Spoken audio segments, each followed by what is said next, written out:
Well, Leinster are the URC champions at the end of a fairly straightforward win over the Vodacom Bulls here at Croke Park. I'm Rory O'Connor. Cian Tracey is with me. Leinster are the champions, Cian. Very much deserved. A performance that maybe we've been waiting for a while in a final. Completely emphatic win. And there's no complaints from anyone. They've kind of justified their status as the top dogs in this league. And that was pretty impressive, wasn't it? It was as good as it gets, really, wasn't it? 4 tries to 1, and the Bulls were never really in the game. 19-0 up at half time.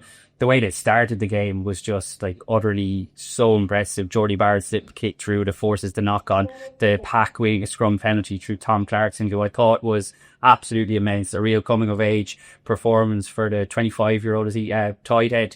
But that set the tone for what was to come. And there's so many pleasing aspects to this performance, but I think the fact that Leinster almost beat the Bulls at their own game, they demolished their scrum, they were way more aggressive around the breakdown, dominating them in the collisions, and it all just fed into a superb performance. I actually thought the scoreline flattered the Bulls, really. Yeah, a little bit like last week, that game against Glasgow, where Glasgow were a little bit lucky with the couple of tries they ran in at the end. Started, Ryan Baird, I think, set the tone pretty early on. Their set-piece work was excellent, both the line-out and the scrum. They went after the Bulls in the air. Their kick strategy, Jake White talked during the week about the fact that he was praying for rain, and he would have woken up this morning and gone, well, this is manna from heaven. Then he would have checked his phone, and Jensen Gibson Park was ruled out. He was thinking, we're on to a good thing here. But Leinster, I guess, for a team that grew up in Ireland and New Zealand largely, they're pretty used to their wet weather compared to the lads from the High Veld. And I thought their wet weather skills, their tactics, they were sharper, they were smarter. Their handling held up. Their kicking game was excellent. That 50-22 from Sam Prendergast, I think, had a much better performance. I don't think he was anywhere near man of the match levels or anything like that, but much more what we kind of hoped. And when we first saw him coming through, defensively was fine. I know he missed a couple of kicks, which remains an issue.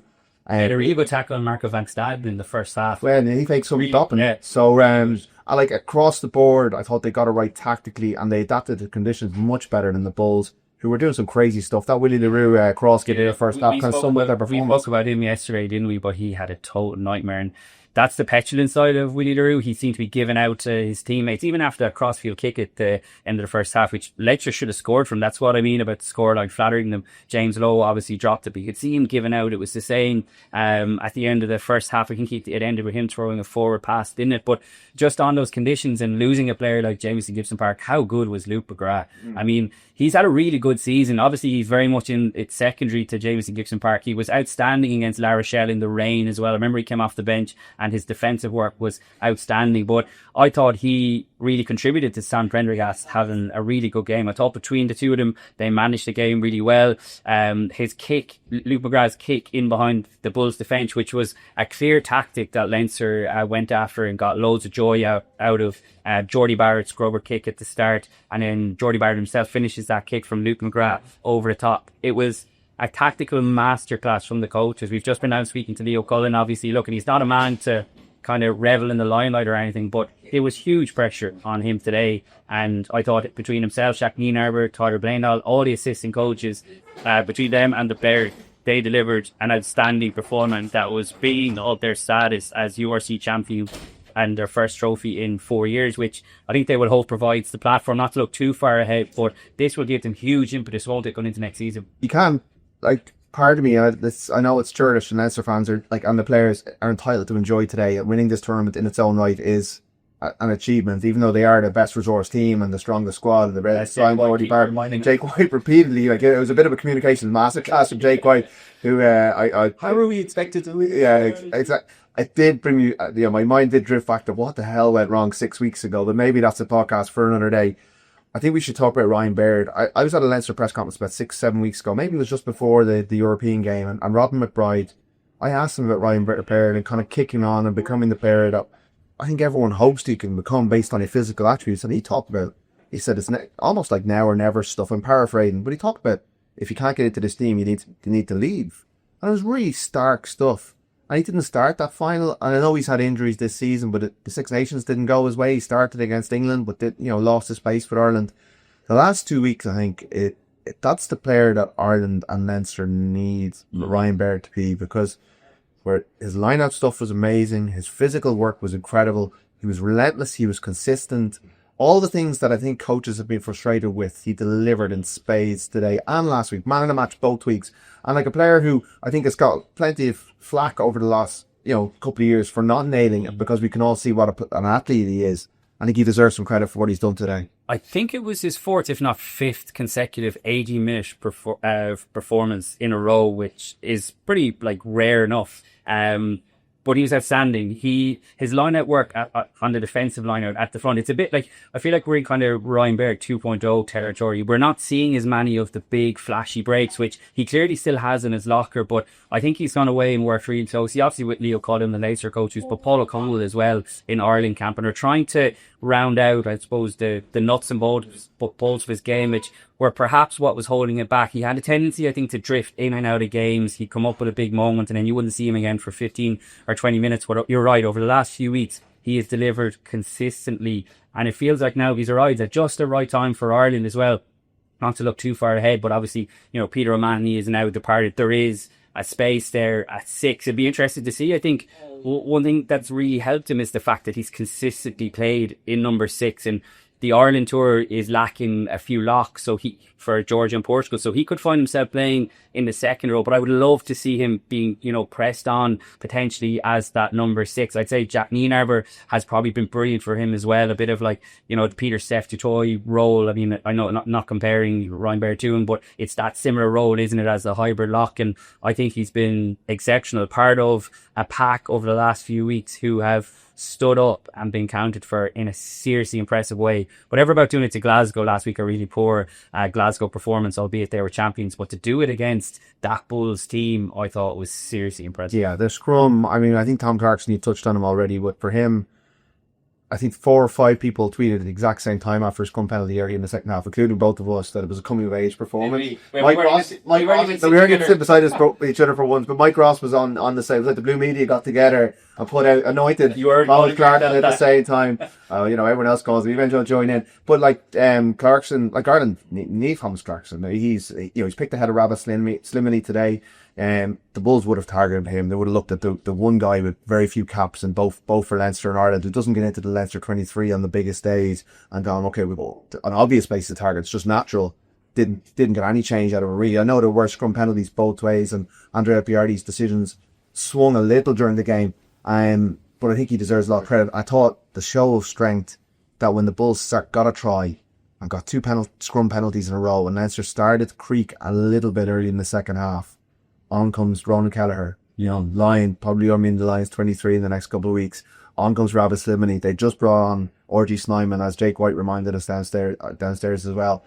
Their squad. I mean, they should be winning this tournament. They are the best squad in this tournament, but they, for a while, they haven't been able to deliver performances. It's worth mentioning the man who stayed on for 71 minutes, Andrew Porter, going up against Wilco Lowe, who is probably the best tight head, arguably, in the URC. He's been outstanding all year, an absolute mountain of a man. It's only when you're live in a stadium, you see him relatively up close, and you see how big he is. And Porter was outstanding. He did a number on the Glasgow scrum last week, and I feel like his level of consistency, we don't even tend to mention it because we just come to expect it. But to back up the level of performances and the amount of game time and work that he gets through is phenomenal. I thought he was exceptional as well. Absolutely. I still don't understand why he's not winning Irish Player of the Year awards or I know, but he's just so exceptional, and he's got a big summer ahead with the Lions, as so many of these players do.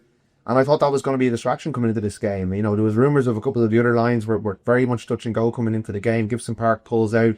And it's been a tumultuous 5-6 weeks for Leo Cullen and his squad. For them to pull it together, they didn't win the one they wanted, so they won the one that was at Pontoon. How do you think they're going to reflect, in a couple of weeks' time on this season? Is it still going to be that missed opportunity against Roehampton, or does this give them the chance to kind of sign off and look at it a bit more positively? It's always going to be a missed opportunity. Of course it is, but... And I don't know how you felt, but when the final whistle went, it was huge celebrations, but it didn't feel like, they've kind of reached their pinnacle, because the Champions Cup is clearly what they want. But I think the players and, you know, everyone around them have to start seeing the URC differently. There's a reason why Leinster hadn't won it until today in the 4 years that it's been there since the South African teams have joined. It's bloody hard to win. The amount of work that Leinster do across the course of the season to finish top, to give them the home advantage. They only lost 2 games across the course of what is an incredibly long season. So I think people are starting to appreciating the value of winning this more. I totally accept the Champions Cup is the creme de la creme. It always will be. It's a brilliant tournament. But so has this has become the same as well. And I know Leinster became so used to winning Pro 12s, Pro 14s, Rabo Directs, whatever it was. This is not like that. This is much more difficult to win. And having beaten the second best team in the league, which the Bulls were, and like I said, beating them at their own game, I think it has to give them massive impetus going into next season. Because, look, if we were standing here now talking about another Leinster final defeat, a 4th consecutive trophy this season, the pressure that Leo Cullen would be under going into next season must be enormous. Whereas now, the sort of narrative has been flipped. And no, it doesn't make up for losing to Northampton at home, but it absolutely is a type of win that should be cherished. Absolutely, and for a lot of those players, if you think back to it, the last time Leinster won a trophy in front of a crowd was 2019 in Glasgow at Celtic Park, and I'd urge anyone to go and look at the team sheet for that day. There's very few survivors. There's 2 halfbacks, Luke McGrath and Ross Byrne. There's a couple, but there's very few. I need to think about Dan Cian. Ryan Baird talked about it on the pitch straight after the game. He was there for the 2 Pro 14 or whatever it was called at the time, victories during COVID, but there was no one there to celebrate, and that felt so hollow. And you're right, it wasn't like that kind of what I imagine Leinster would be like if they win a Champions Cup, because it means so much to them. But even still, like, there was a chance to celebrate your teammates. Jack Conis went into the press conference with the goggles. Which have become like the iconic stuff we're having it. Top 14, yeah. So obviously the champagne's be flying in the dressing room downstairs. And whether it kicks them on or not, like this, they needed to get something. They need something tangible from their Leinster first, because Jack Cronin was talking about it downstairs. A lot of them have won stuff with Ireland, but they haven't done it with Leinster, and they had the squad. Like, Jake White was talking about this being the greatest Leinster team of all time, one of the greatest club sides he's ever seen. Now, he was hammering it up to a degree, but he's not wrong at the same time. And for this team to not go and win this tournament for 4 years would have been a massive underachievement. I wrote about it this morning. They had to justify it. Let's talk a little bit about Jake White, because, for any South Africans tuning in, it'll be a huge disappointment, because that's the best team in South Africa, the second best team in the URC, and they delivered a really insipid performance. They didn't get any of what they wanted out onto the pitch, and they were beaten by a better team and a great Leinster performance. But do you buy what Jake White's selling down there in terms of like Leinster being some sort of unstoppable force? His team beat them in Loftus in the semi-final, and that was pretty much a full Leinster team this time last year. And I know he's gone on about with RG Snyman in that, but the majority of this team are homegrown, which gets overlooked the whole time. Gun scoring the try was academy. I really want to talk about the end game actually in a sec, but just to address from a Bulls point of view, if I was a Bulls supporter, I would be so disappointed with that performance. I thought it was a bit of a masterclass in controlling the narrative, or at least attempting to, from Jake White, because by showering Leinster with this praise, the greatest team ever, it detracted from what was I think you used the word but I thought it was terrible Bulls performance, like terrible. Like I said, for a Leinster team to beat them at their own game, like especially in the weather, he woke up, he said, hoping for rain. He got the rain. They still weren't able to deliver. And once Leinster came on top, they didn't seem to have a plan B. Like I said, when Willie LaRue was losing the prop, it kind of summed it up for me. So I think the Bulls clearly have a bit of work to do. I'd imagine if there are South African versions of this podcast, they're probably having the same conversations. What do the Bulls need to do to get over the line? Because it's another defeat. So that's really disappointing. But just on fit and gun, I think we should talk about the end game. What a try that was, by the way. Beautiful set-piece strike off first phase. And I thought it was really fitting that Ross Byrne had a lovely hand to play in it, like lovely draw pass out the back for Gunn, who, like you said, is still in the academy. He's going to go on to a senior contract next year. It was a really nice moment, I think, for Ross Byrne to have that 10-year Leinster career. He's obviously moving on to Gloucester. And then at the end, the trophy lift, like, talk about a fitting way. I know Cian Healy would rather have been involved in the match day 23, but as is tradition that Leinster tend to do, they got him up, and it was nice to see him lifting the trophy with Caelan Norris and Jack Conan for everything he's given the Prophets as well, wasn't it? Yeah, and then Jack Conan went up the Hogan stand steps and lifted the trophy as well, which fitting of a nod towards Croke Park history and tradition. And like, as an event, 46,000. Look, if it was a league final. It felt a little bit like a league final in GA terms. It wasn't unlike a kind of the crowd you might get for a game in April. A great effort. And in terms of, I think it was like, it's a record crowd for a game in Ireland. Sorry, a URC final in Ireland. We're going back to all the different iterations of this competition. In the space of 6 days, it was a big turnout. There was a lot of South Africans, and, you know, significant enough coming into the ground. I mean, on the Lewis I was on, off walking into the ground, a lot of South African jerseys, Blue Bulls jerseys.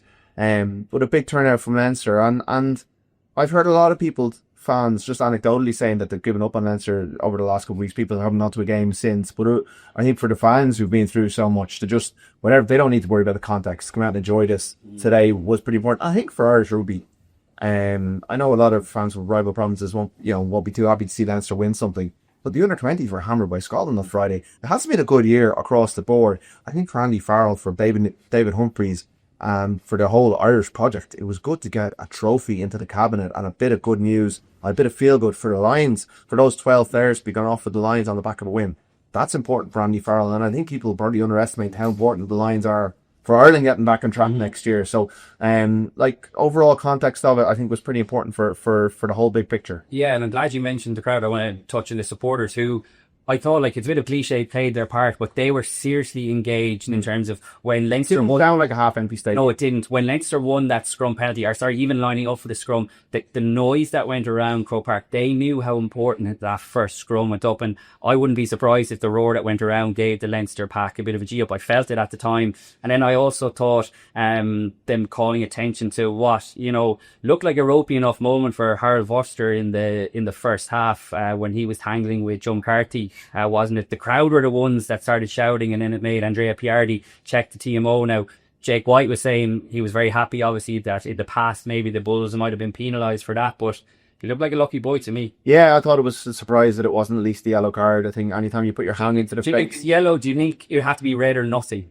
Well, I was watching Super Rugby this morning. You get so confused by the different process. Yeah. Super Rugby, they go for a referral.